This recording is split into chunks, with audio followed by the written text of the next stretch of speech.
Hello, everyone, and welcome to our very first episode of In a Nutshell. Clap, guys! Clap! Yeah. Yes.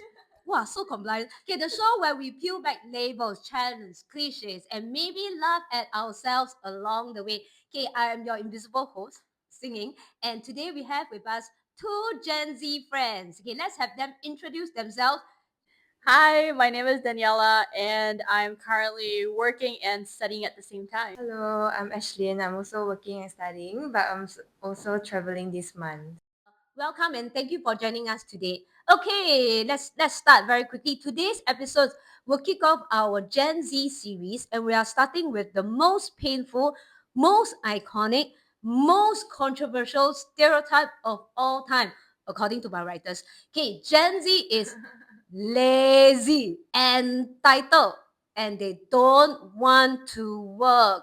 Just want a quick one from our guest today. How do you feel about being labeled? As Gen Z, do you like it or do you like hate it or like okay lor? How do you feel? How do you feel? Actually, I never really identify myself as a Gen Z. I always thought that it's like a cool term and it brings out more towards on TikTok platforms.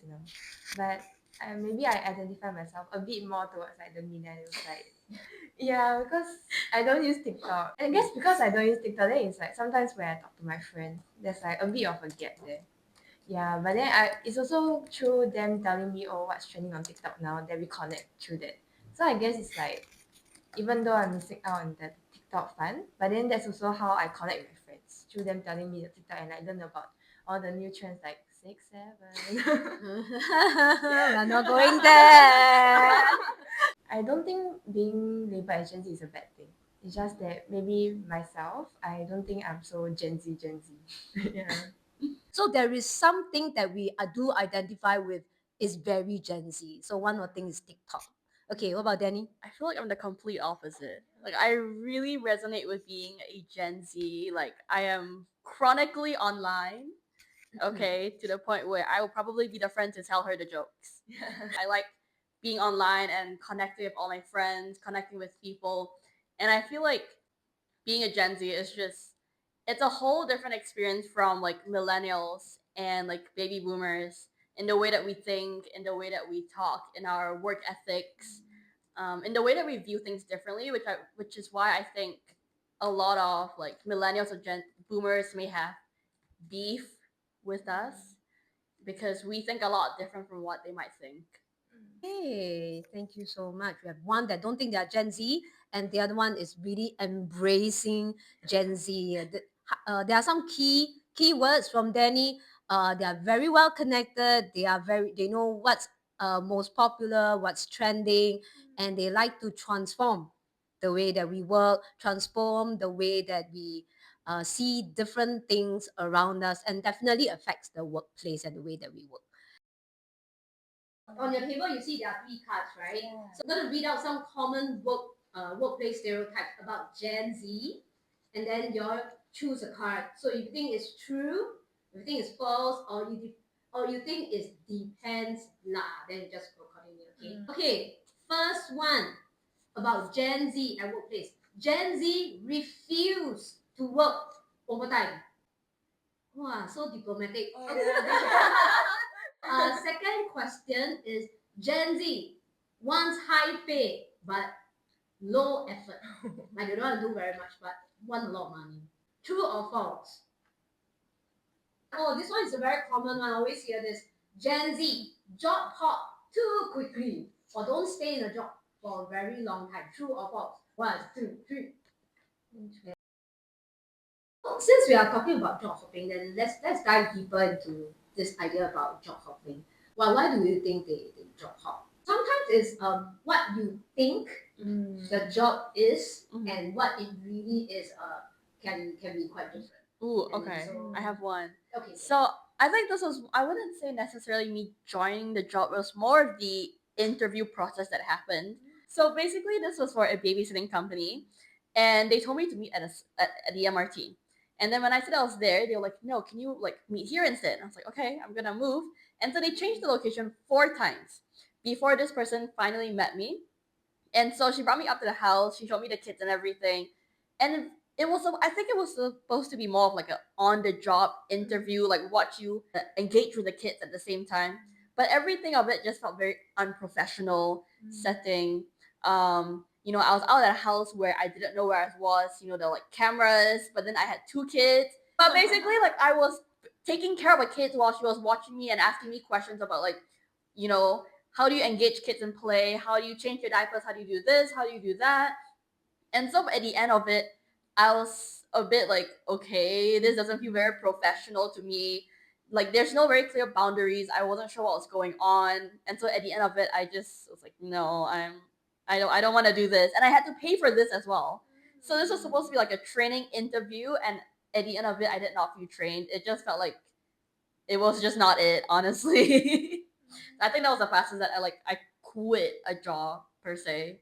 And my shortest job is probably like 1 month plus at a vegetarian restaurant. So I guess that time why I joined the job is like my friends were working there. So I wanted to like have some place that we can chill and have fun while earning some money. But actually the pay at that point wasn't the best actually. Yeah. And I guess me at that point of time it was before I entered poly. So I wanted to have some savings on me so that if let's say poly have some overseas trip, I could still afford for it. So it was quite a struggle for me to decide whether I want to stay for the job or not because I guess the pros are because my friends were there and I'm not sure if we're gonna still meet each other in poly, and also because the environment is quite good, like it's the aircon is good and like the customers are all very forgiving.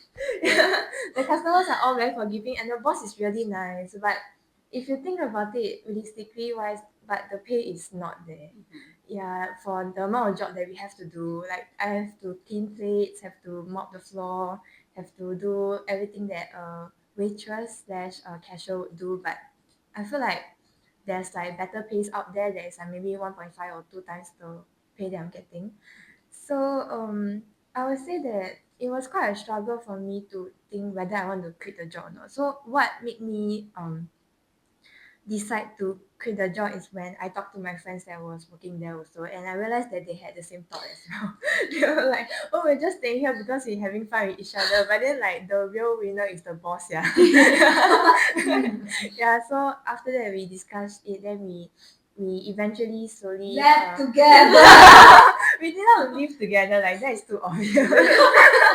So because I had to travel to somewhere else also. So I left first, then she left a while later also. But I think at like 16, like post, like pre poly, your only goal is just I want some cash. Correct. And I'm fresh out of job. Like you're new to the whole workforce, so it's like your only goal is just I want money, and if my friends are there, I'm gonna go. Like those are your two criteria. So at 16, it makes total sense. What is one thing that other generation always assume about you in the workplace? I feel like if I talk about generally first, once they know that you're someone that's young, they will assume that you have good physicals. I feel that it's very common for people to assume skill sets that I own because it's very different when working with bosses of different ages. If let's say they are 30 plus, 20 plus, they will, when I tell them like, oh, I work in design, they will always follow up questions like, oh, what do you do in design? What do you specialize in? Then I'll always tell them like, oh, I do more towards like interior design, 3D modeling and stuff like that. I'll tell them about my skill sets. But then for maybe other generations, they'll always like, oh, you do design, oh, okay, okay, then help me do this poster, help me film this, help me write this script. So maybe to them designers are a bit like magicians. I didn't want to upset them, and I'll always like be truthful about it. I'll be like, oh, I did not learn this, I don't know how to do this, but I will try. I guess it's also because of all these stereotypes that they have that give me a bit more opportunity to learn in work also. So I would say it's not really a bad thing. It's just that sometimes it's a bit upsetting that they assume you to be the best at it already, even though you don't have the skill set. So I feel like communications wise is also very, very important that you set your own boundaries, telling them like, oh, actually I did not learn this, but I will try because no one else can do it, something like that. Yeah. I feel like for me, I'm the complete opposite because I work with kids. So the first thing I get is, "Oh, you're so young. Like, do the parents trust you? Can you take care of the kids? Like, oh, you bring them out. Is it safe? It's a kid, You know, yeah. You're one person. Can you handle two kids? You know, they're so young."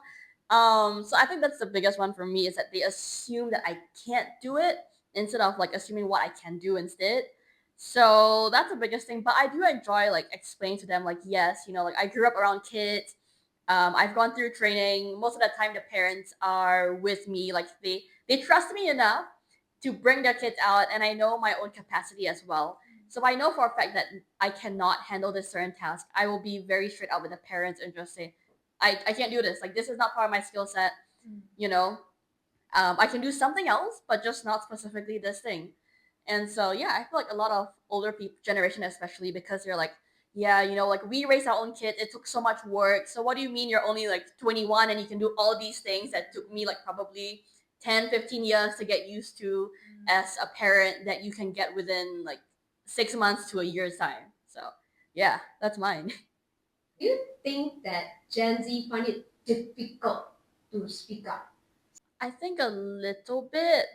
I was definitely not used to doing it, especially when I first started working with kids and having to deal with their parents. I found it very difficult to have to ask them for like, hey, it's the first lesson. You know, you have to pay me up. You know, so it's definitely very very uncomfortable, but it's something that I've gotten used to able to speak up about like, hey, I'm doing a lot of these jobs. You know, can we rediscuss our payment? Can we rediscuss the pay with this? And it's still very uncomfortable. Like I'll be very honest, it's not something that I enjoy talking to parents about because you know it makes you look a little like money face, like I'm just here for the money. But then you know, like behind the scenes, it's more like you're really thinking about all the different things that you do and all of the skill sets and the time that it takes. So it's also very uncomfortable for us, but it's something that I think we need to learn as a Gen Z to speak up because if you don't speak up about it, your bosses and people are going to be like, oh, she's easy to push over. And then so once you let that start, eventually people are just going to keep walking over your boundaries and taking advantage of you. So I think it's good that people like Gen Z start speaking up from a young age. I think for me, cause I do a lot more freelance than part-time jobs, so I feel like communications in freelance wise is so important. Like, and I also realize that people really appreciate when you communicate your worries first, and also times that you are not free for freelance. Because I guess a common misunderstanding for freelancer is that they are always free. I mean that's in the term, right? Yeah. But then really we're not. Like let's say I have to travel, I have to do work, I have to struggle with studies as well. So I think I also starting to learn how to communicate earlier about my struggles. Like let's say I have exams going on, then I will tell my freelancers bosses that I will tell them like, oh, during this period I really cannot do anything for the company because I have my own things that I have to focus on. So I guess that part is still okay. But about the paycheck wise, actually I never really thought about talking about paychecks. Yeah, like it's something so hard for me to talk about it now, and also maybe that's not my focus right now. I really focusing on like getting all the experiences and stuff like that. But I do feel that if an opportunity rises, I feel like, oh, I'm doing more jobs now, I'm having more responsibilities now, then I feel that maybe I will try to also talk about paycheck. But again, I feel like that's quite hard to talk about. I think they are quite comfortable communicating about like things that they cannot do Yeah. and things that they can do, because the consequences that come with the things that you cannot do and it fails actually really might hit you hard. A lot harder, Yeah, a lot harder than rejecting at the start. So yeah, just say no if you cannot. Well, that's quite a lot. Thank you really for sharing. Maybe towards the end, the question probably is, so how now should we change the narrative? How do we get people to don't misunderstand our generation? I think to basically sum it up, Gen Zs need to know that it is okay to not know what you want at this moment. It is okay to job hop, to look around, to not feel pressured to settle into one job just because, you know, your parents are telling you like, yes, this job is good, or this offer is really good, like take it immediately before it leaves. It is okay to take your time to figure out what you want as a person, what you look for in a job, to see what other opportunities there are out there for you, and to always speak up. Right? I feel like this is what makes us so special from other generations, is that we are very vocal about what we want or what we don't want, and I think this is something that we should really keep as a generation. We need to, if you don't feel comfortable with something, just speak it up. Say like, no, I can't do this, or this is a concern that I have, because I think this is what makes us so special from other generations, is that we are so much more vocal about what we want, and that is something that we should not be losing. I feel like if other generations were to remember that we are also freshly out of school and that we are completely new to this, like we don't know what we're doing. This is why you are there. You're here to support us and here to help us. Please be more understanding that we really don't know what's going on or what we're doing in life, and we need your support, not you being against us, right? And I feel like it's more of a fight against other thing. Not it's we're not fighting against each other. You need to work with us. That's what it is. I think for me, I'm thinking from the employer's point of view. I feel that a lot of times when they interview us during interviews, they will ask like, "What do you want to gain from this job? What do you want to gain from this internship?" I feel that this point or this "what do you want to gain" should also bring forward to when we are working for the company, so that I feel like as employers, really it will be very grateful if you often check on Gen Z us and ask us like, "Oh, do you think that the jobs that you are doing now is fulfilling what your aims are for the company, or what other opportunities can we give you to help you better overcome your or like help you better gain your portfolio?" So I feel like it definitely can be something that of a win-win situation, but it also takes time for people to be more comfortable with communicating about things like that, because I feel like as Gen Z, maybe sometimes it's hard for them to talk about like, "Oh, I feel that the job that I'm working now is not really helping me in my portfolio or helping me with what I want, but I'm just doing because like they need me, or because this is something that cannot be done by anyone else." But I feel that back to the Gen Z POV, it's very important for us to also voice out saying like, "Oh, is there opportunities for me to do this, opportunities for me to do that?" And it's always better to ask. Like if you don't ask, then it will always be a no. Yeah. Like you'll never find out until you actually just ask about it. Mm. And yeah, like you said, employers should also try their best to help their employees to feel supported and needed. Like that's all the key things that like personally I look for when I find a job. It's like how much can my employees support me and how much can they help me as well. So yeah. I think it really goes both ways. Mm-hmm. Yeah, and that's why I think communication and really not jumping into like assumptions, like assume that they are always like this, they're always lazy, they're always trying to find the easy way out. That's often not true.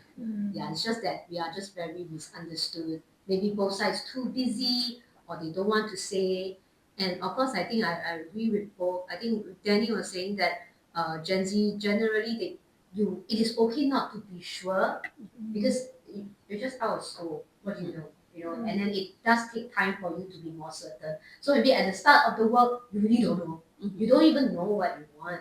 But as it goes along, then having your bosses to come in to check in on you, like, is this really something that you want to grow in? Is this something that's going to help in your portfolio moving ahead? So all these things, that having more communication really do help Gen Z to feel more settled in the job and really feel more ownership within the job as well.